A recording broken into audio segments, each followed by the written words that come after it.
Hello, everybody. Welcome I'm Simon Rosenberg from NDN. I'm really grateful for all of you being here today.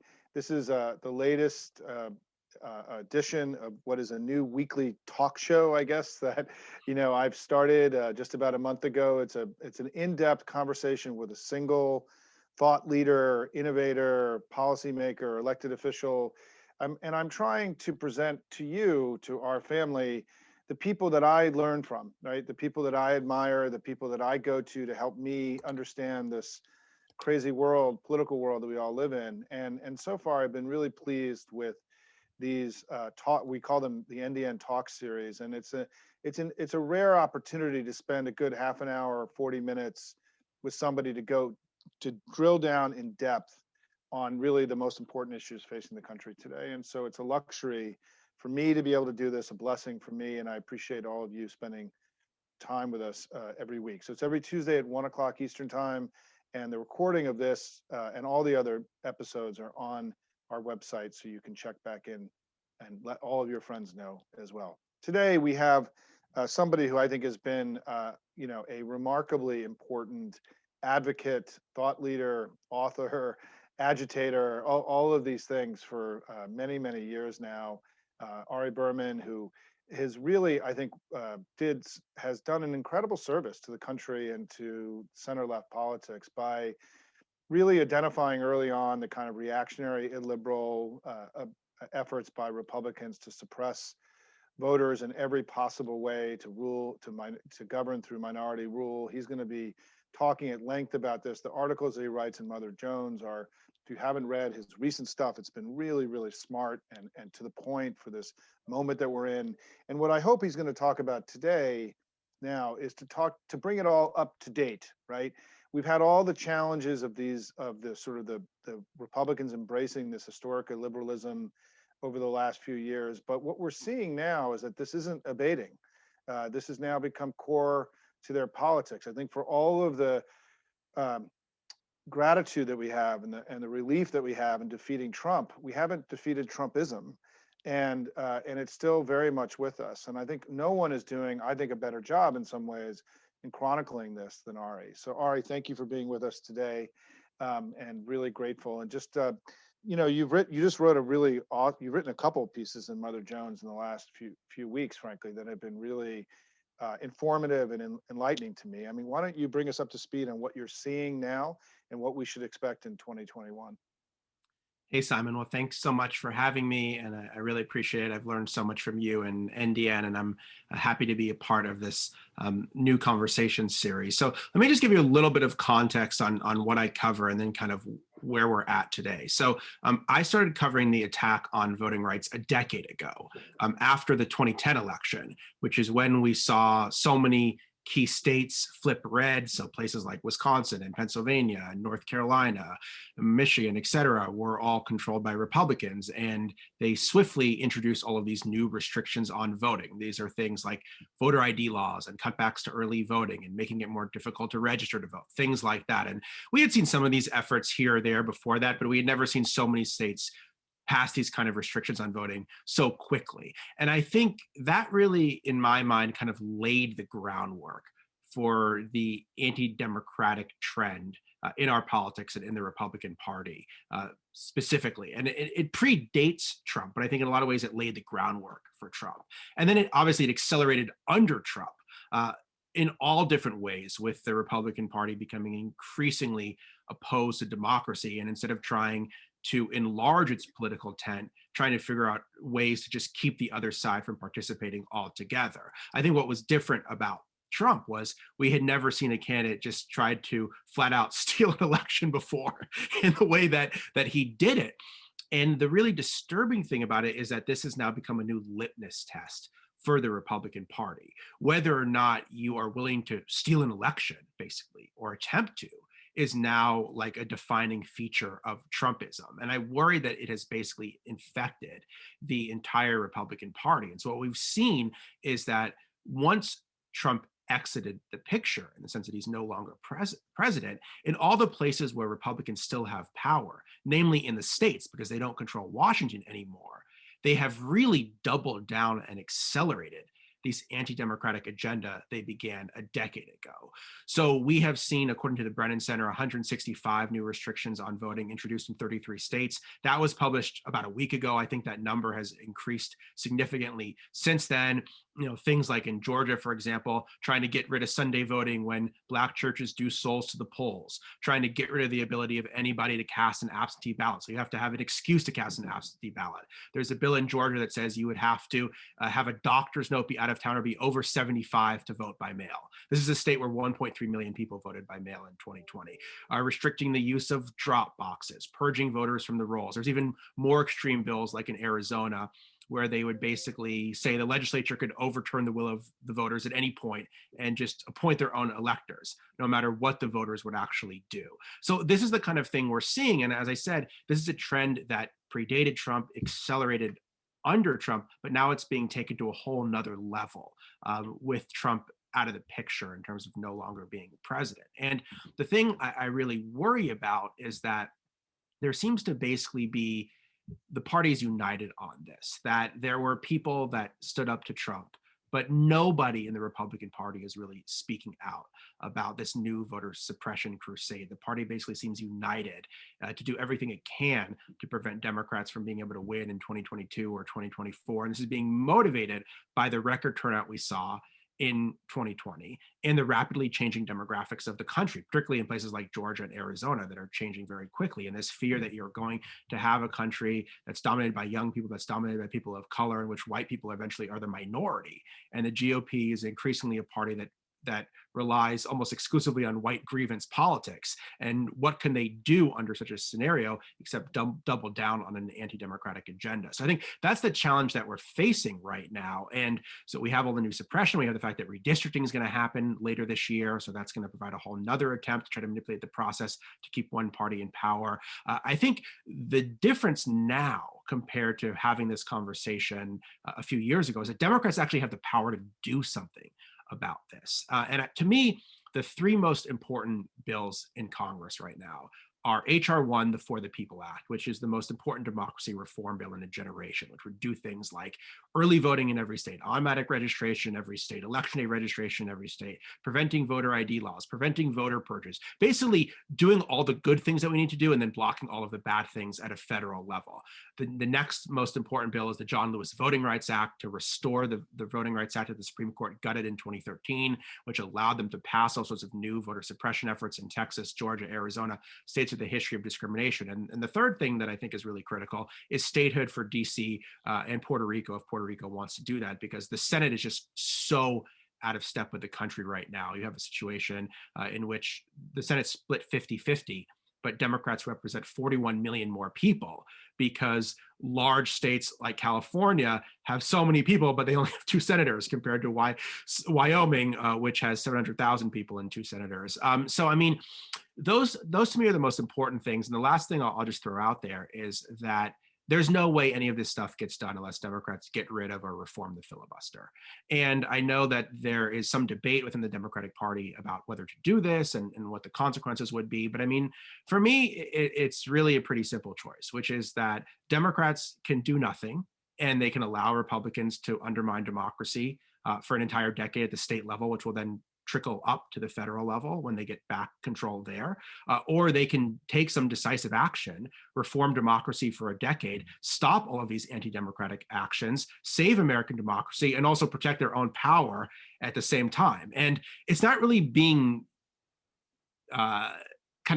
the debate's not really taking place under those terms right now. It's taking place under this vague notion of bipartisanship. But I really think that the next few months are going to be extremely critical in deciding what happens in Washington, because what happens in Washington has to respond to the states.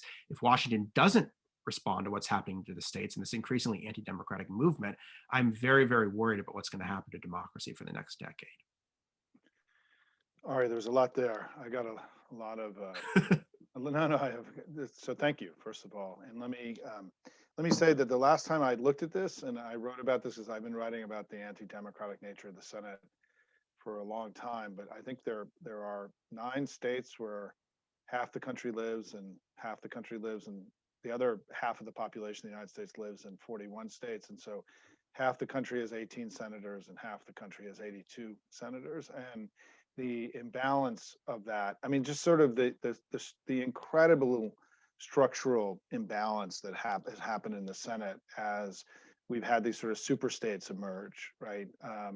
It's just an extraordinary thing. And so I think let me go back and drill down on a couple things in particular that you raised here. One is, how do you think we need to talk about this in political, in not in Ari Simon terms where we're talking today about this, but how does Jamie Harrison and Joe Biden and others talk about this in plain, simple English to the American people? Because I think one of the things that I believe is that we've never really tried to hang the illiberal, anti-democratic nature of the modern Republican Party around their neck and invest in defining them as a party that's betraying the core sensibility of what it means to be an American for what they're doing here. Do you think there's an opportunity for us to do this? What kind of language would you recommend for Democrats as we think about this? Yeah, I think you're right. I mean, I think it basically boils down to you're either for democracy or you're against it. And a huge segment of one political party has just chosen to be against democracy. And it's not about the specific bills that are being passed. It's about this trend where if one party doesn't like the results of an election, they do everything they can to try to nullify it or to rig the next one.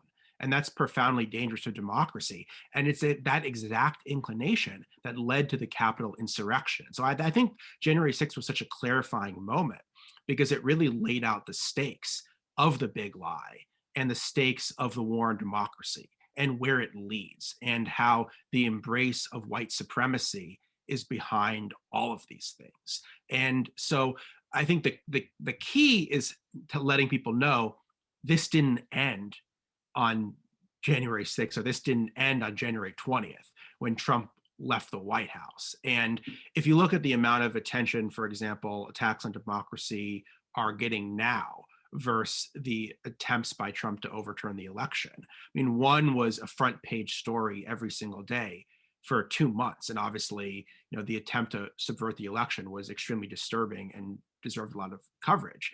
But all of the attempts to try to rig the political system now are getting a lot less coverage and a lot less attention. And obviously there's a lot going on and we're still in the middle of a pandemic. And I'm not saying we should be covering this every single day. But I view efforts to try to restrict voting rights in Georgia or Arizona or wherever to be as serious as what Trump was trying to do.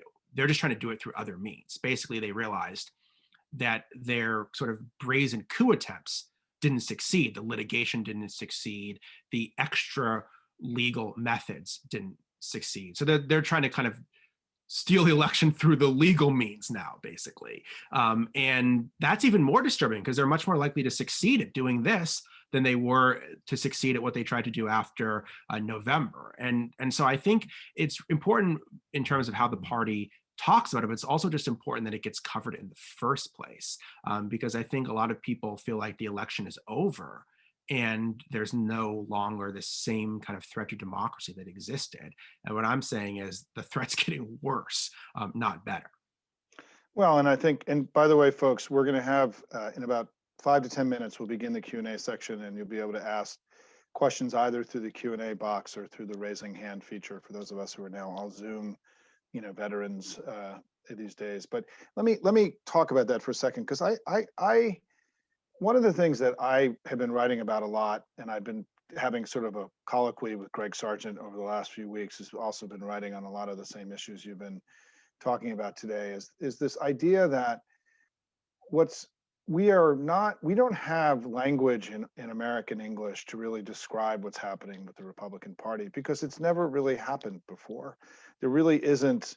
I mean, yes, there are some elements of what happened around the Civil War with white supremacy and so on, but this is something fundamentally different, I think, in many ways. And in some ways, it's almost more scary because they're not trying to secede from the Union. They're actually trying to destroy the democracy of the United States, right? And so it's not that they want to leave, they want to stay and then destroy everything that's made this country an inspiration to the world for hundreds of years. And I think today, I'll give you an example, right? What Ron Johnson did today earlier in the Senate, where he used his time during with the police chiefs and the Senate Sergeant of Arms, the House Sergeant of Arms, to read into the record an Antifa conspiracy theory where actually the attack on the Capitol was being done by Antifa and by people dressed up as Trump supporters. And I think the question that I raised after this is like, where are we now when a major senator who is chairman of the Homeland Security Committee is obviously saying things that are batshit crazy, right? That where there's no shame, there's no virtue, the bounds of what's permissible to discuss has been widened. And so what happens is now we have that becomes politics as usual. What you're describing in the States becomes politics as usual. It's just politics, right? Yeah. The Republicans are just trying to train, but it's not just politics, right? It's something extraordinary and dangerous. And how do we figure out linguistically and rhetorically to begin to describe these things, as you pointed out, not as anti-democratic, but as something that is inimical to the American creed, that is a betrayal of everything that we believe, that's fundamentally dangerous and leading towards authoritarianism, right? I feel like we still haven't been able to nail that rhetorically. And so just I'll offer up some thoughts on that, Ari. Well, I think it's because people keep thinking that it's going to change. And I think we need to start realizing it's not going to change. We need to stop thinking that the Republican Party is suddenly going to moderate, because it's not going to. It's going to be more extreme. And I've actually felt for a long time that the Republican Party would become more extreme when Trump was no longer president than when he was president. And that's clearly happening if you look at who the rising stars of the party are and where the energy is. I mean, I think it's already become the Marjorie Taylor Greene party, even if she's just one member of Congress. I think all the things that she is advocating is where the Republican Party is moving, which is an anti-democratic white supremacist party that, instead of trying to reach out to new voters, just tries to keep those new voters from participating at all. I think Democrats need to stop being shocked by this and figure out what they can do about it. And what I'm saying is Democrats need to use the power that they have.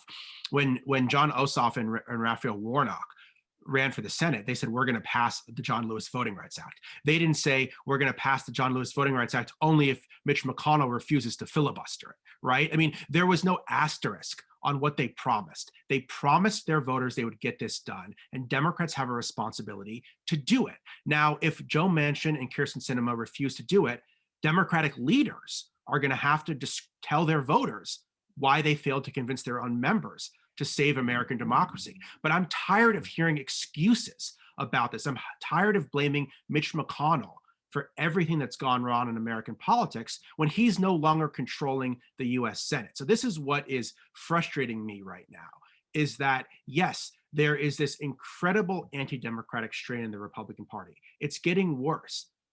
But voters elected a Democratic Congress and a Democratic president precisely because they wanted the country to move in a different direction. And I think that part of that mandate was getting American democracy to work better. Now, I don't think the public understands the ins and outs of this is the For the People Act, and this is the John Lewis Voting Rights Act, and these are all these things. They know there's dysfunction in Washington, and they know they want to do something about it. The only way we break the dysfunction in Washington is by making democracy work better. And the only way to make democracy work better is to get rid of the things that are preventing democracy from working better. And the biggest impediment to democracy right now in the Senate is the filibuster.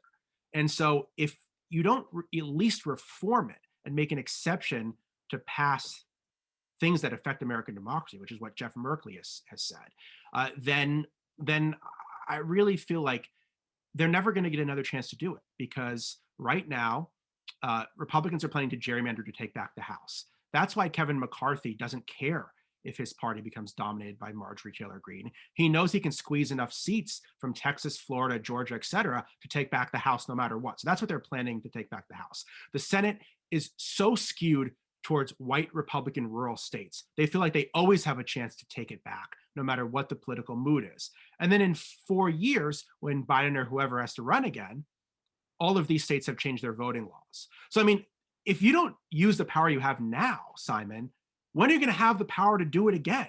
In 2022 and 2024? I mean, like, now is the moment to do it. And so I just think it's so important for the Democratic Party to make this a priority, because far too long I've seen these bills get buried under the graveyard of, oh, only the civil rights community cares about it, or only the good government groups care about it.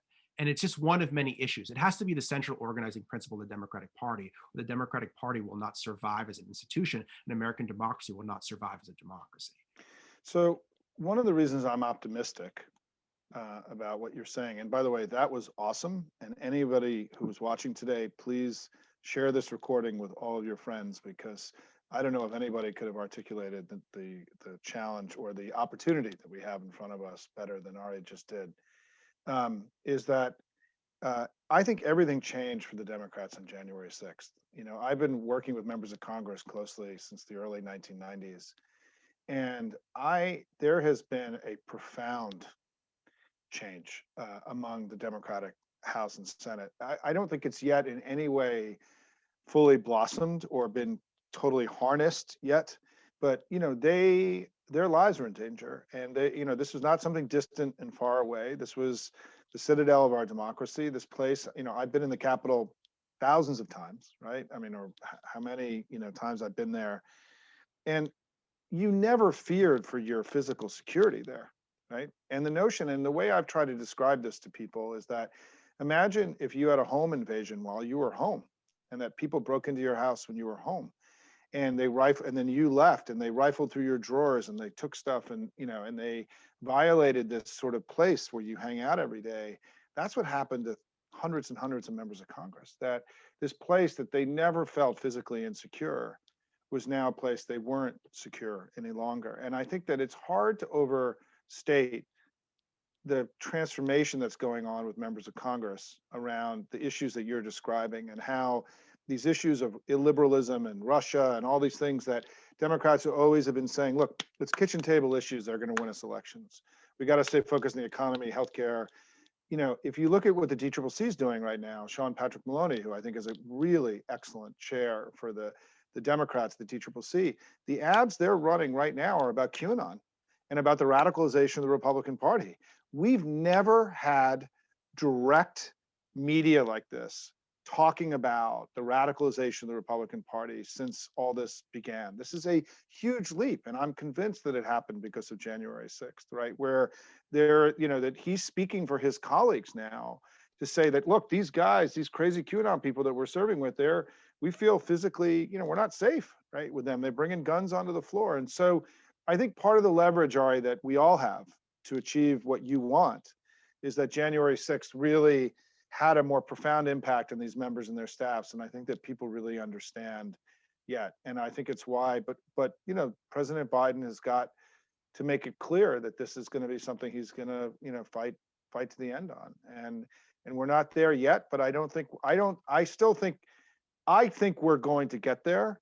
It's just that we're not there yet. I'm optimistic that what you said is going to happen, but we have to keep fighting. We have to keep fighting. There's a tension in the messages between this desire for unity and healing and bipartisanship and the fact that one of the two major parties is more anti-democratic than it's ever been before, and is probably the closest to the 1870s terrorist wing of the Democratic Party that existed in the South. I mean, that's probably the closest parallel to what exists to the Republican Party right now, or maybe the kind of George Wallace brand of Southern governors in the 60s. But even that, I think they were more committed to American democracy I agree with you. than some of the people today are.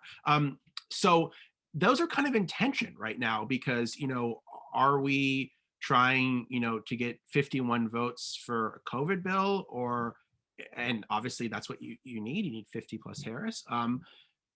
But how do you do that and, cater to the Murkowskis, the Collins, the Manchins, the Cinemas of the world, while also basically saying we're in an existential threat to American democracy that's going to require us to fight. And at some point to draw a line in the sand and say, we'd like you to come with us. But if you don't come with us, then we're willing to use the power that we have to save American democracy. And even all 50 Democrats don't seem on board with that right now. So that to me is the big challenge. And I think that you can run as many ads as you want against Marjorie Taylor Greene, but until you get 50 Democrats united to use the power they have to save American democracy, it's only going to go so far. Marjorie Taylor Greene ads aren't going to prevent the Republican Party from gerrymandering in 2022. They're not going to prevent them from passing new voter suppression laws in Georgia. They're not going to prevent them from trying to appoint their own electors to keep Joe Biden from taking office, even if he wins again. I mean, so like, to me, it's yes, the messaging is important. The big structural change to me is more important, though. So let's get to some questions, folks. And Naomi, I think I'm saying it right, Naomi Shea has asked, what, if any, are the downsides of eliminating the filibuster? It's a good question. Well, I mean, clearly the thing that Democrats are worried about is that the shoe is going to be on the other foot, and the Republicans are going to get in power, and they're going to be able to do all these things with 51 votes that they're not able to do previously. My position is, if the Republican Party and Mitch McConnell wanted to get rid of the filibuster, they would have gotten rid of it under Trump. They didn't want to get rid of it because everything Mitch McConnell cared about, he could do with 51 votes. He wanted to pass a tax cut for the rich. He did it through 51 votes using reconciliation. He wanted to put 3 justices on the Supreme Court. He nuked the filibuster for the Supreme Court. He baited Democrats into eliminating the filibuster for Supreme Court judges by blocking so many under Obama. Then he used that to put 234 Trump judges. So the idea that Republicans wouldn't get rid of the filibuster if they really wanted to, I think, is ludicrous. They just don't need to, because the only thing they care about are cutting taxes and giving economic breaks to the rich benefactors, which they can do with 51 votes already, and appointing judges, which they can do with 51 votes already. So I'm more concerned because I think it's progressives and Democrats that want to do sweeping legislation that requires 60 votes right now. Republicans really aren't concerned about legislating, or else they would have done it when they had the majority under Trump. So, I mean, is it possible that down the road, the filibuster could be used to put in place policies that Democrats and progressives don't like? I mean, it's certainly possible, but I think there's much more to lose from a Democratic perspective, believing that you want government to work better, than there is to keeping it and worrying about what the other side might do, who really has no interest in legislating. My friend Samantha Waterman has a question, Ari, about, are there any House Democrats threatening to vote against H.R. 1? And I think as of today, right, they have all the House Democrats are on board, I think. Is that true? All the House Democrats are on board. And so that just goes to show you that, I mean, it's the Democratic Party, at least in the House, is united around reforming American democracy. And it'll be interesting to see if the Senate Democrats are as united about it. And then if they are united about it, are they just willing to let Republicans block it? I mean, are you just willing to introduce bills and just have Republicans block it with no accountability? I mean, to me, this is back to the January 6th point, which is, are you allowed to undermine democracy with no accountability? And that is what has happened. There was no accountability for Trump. There was no accountability for any of the senators that voted to overturn the election results or incited the mob. There was no accountability for the 147 House Republicans. Marjorie Taylor Greene was stripped of committee, but arguably for other things she did, not for her role in inciting the riot. So there really has been no accountability for anyone in the Republican Party for their role in January 6th. And then the question is there going to be any accountability for them in terms of things they're going to do in the future to try to undermine American democracy? And if you just say to Mitch McConnell, it's okay if you block the John Lewis Voting Rights Act. It's okay if you block the most important democracy reform bills in a generation. We're not going to do anything to try to stop you, to try to hold you accountable. I think that sets a very, very dangerous precedent, one that has already gotten more dangerous because of the lack of accountability for January 6th. You know, not only, by the way, has there been no accountability for what happened on January 6th, there's no effort in the Republican Party to get people to move away from their irrational position, right? There isn't the groups that are doing it, the Republicans for Accountability, I mean, these guys are all operating way outside the current mainstream set of Republicans. And so Ron Johnson today can go in front of the public and recite this crazy conspiracy stuff. And there's no one in the Republican Party willing to say, come on, Ron, you got to cut it out, right? Like this, you've gone too far. I mean, McConnell gave his speech. And I will tell you, having been here for all these years, the thing I'm most worried about is there's no off-ramp, there's no movement towards an off-ramp. There's no organized force trying to get the Republicans to renounce the fictional MAGA Foxlandia world that they're living in. And in fact, the mainstream media is making it clear that they are going to allow to continue to say all this crazy stuff without penalty, right? And I'm really, this is what I was getting at earlier, is that I am personally, the thing I'm most personally worried about right now, and I wrote about it extensively today on Twitter, is that the Republicans have continued to live in this imaginary world. I mean, last night, Eric Trump said on Fox News that the electricity in Texas was cut off by Joe Biden, and that he cut off all of those people from having electricity. And that Ted Cruz went on Fox News and said that the electricity failure in Texas was again due to the Green New Deal. I mean, these are such falsehoods of such magnitude, right? That it's like on every issue now, they're no longer connected to reality. And I was for those of you who are new to NDN, I was a regular guest on Fox News for 17 years, right? I was on 3 to 4 days a week for the entire Obama presidency.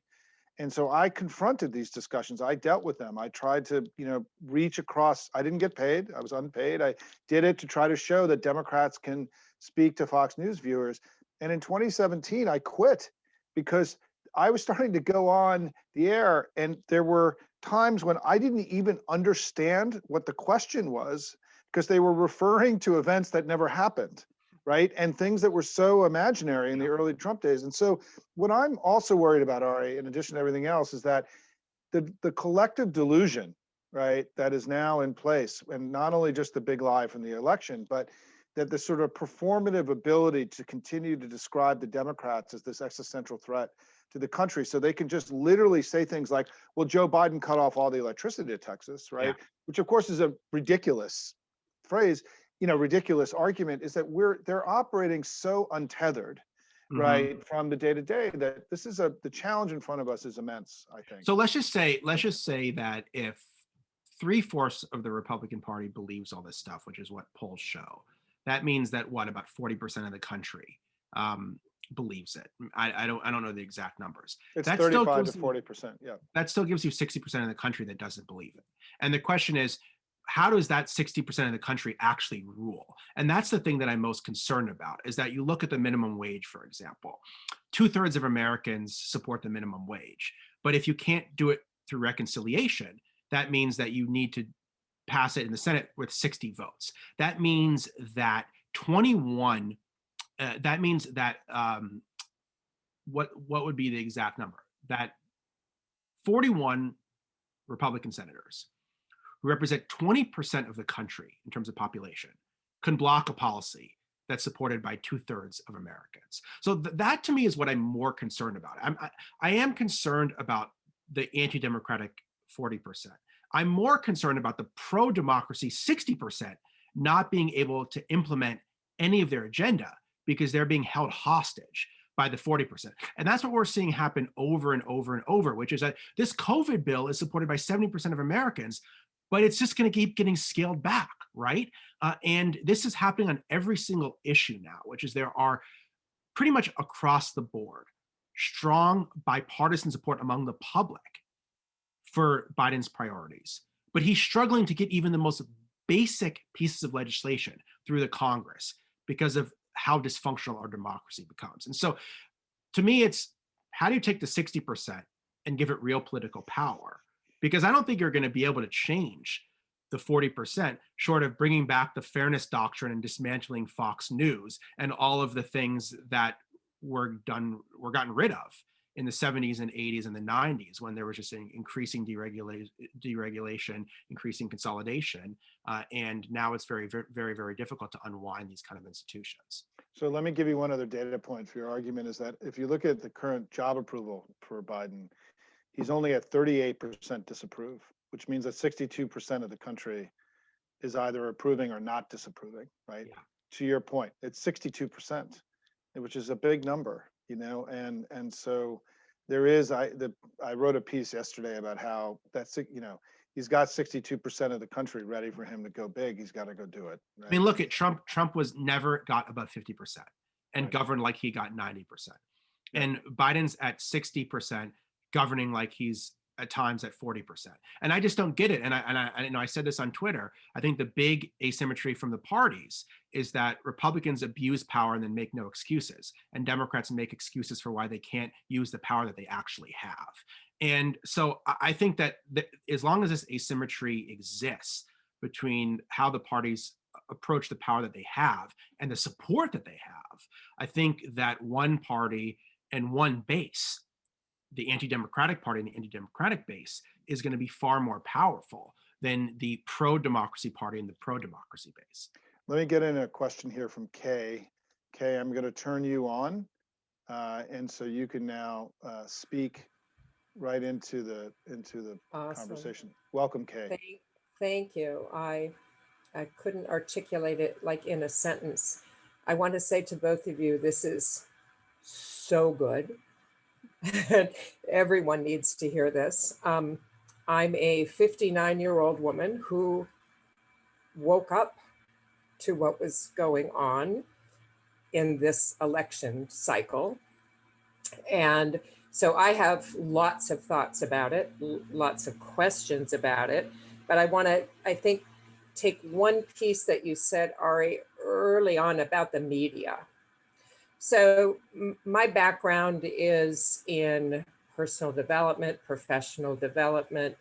I really think that there needs to be a concerted effort to the citizens of this country to make them aware and to educate about what is going on. And the media has to assist in that.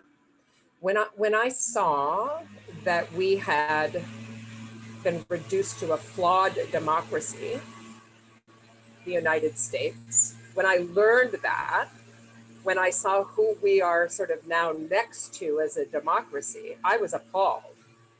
I was frightened. I was propelled to action. I think so much of the citizens of the United States are inattentive. The political conversation's only happening with a slice of the citizenship, and so many are inattentive. And don't we need to find a way to make more of the 60% on the Democratic side fully aware and activate them to, in many ways, one way to get them to act in Washington the way that you're suggesting, Ari, because I totally agree that that needs to happen. But Hey, don't we Kay, need to make people aware? I'll stop there. Yep. Yeah, okay. So Ari, I think there's a lot there, and what I'd like to do is suggest that you use that to wrap, because we try to end at about 40 after, right? And so, Kay, thank you for all of that, and welcome to the fight. Yeah, I told Greg Sargent of the Washington Post, who you mentioned earlier, this a few weeks ago, which is that I think that Democrats and those that support democracy have to be as aggressive in defending it as the other side is in trying to undermine it. And I think that is starting to change, but I'm not sure that we're there yet in terms of the commitment to protecting democracy being as strong as the commitment to undermining it.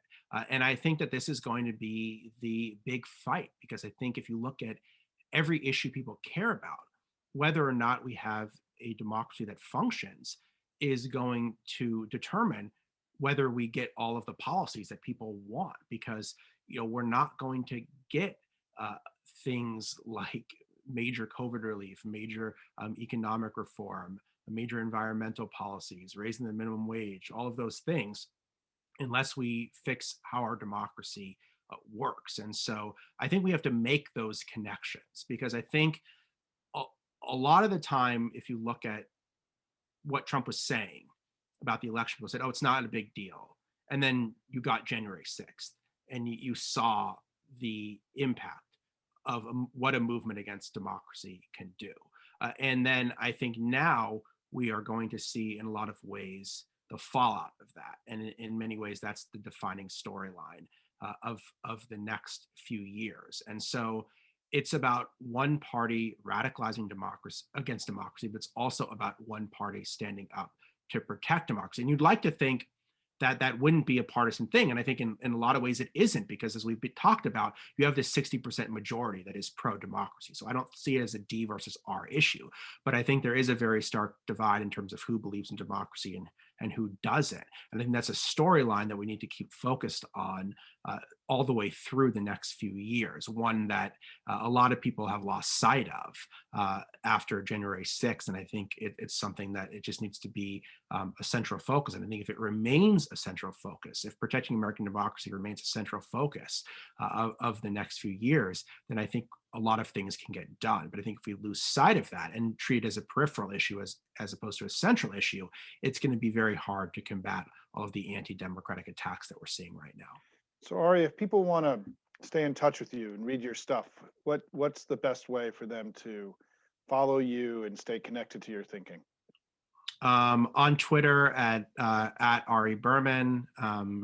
Read my stuff at motherjones.com.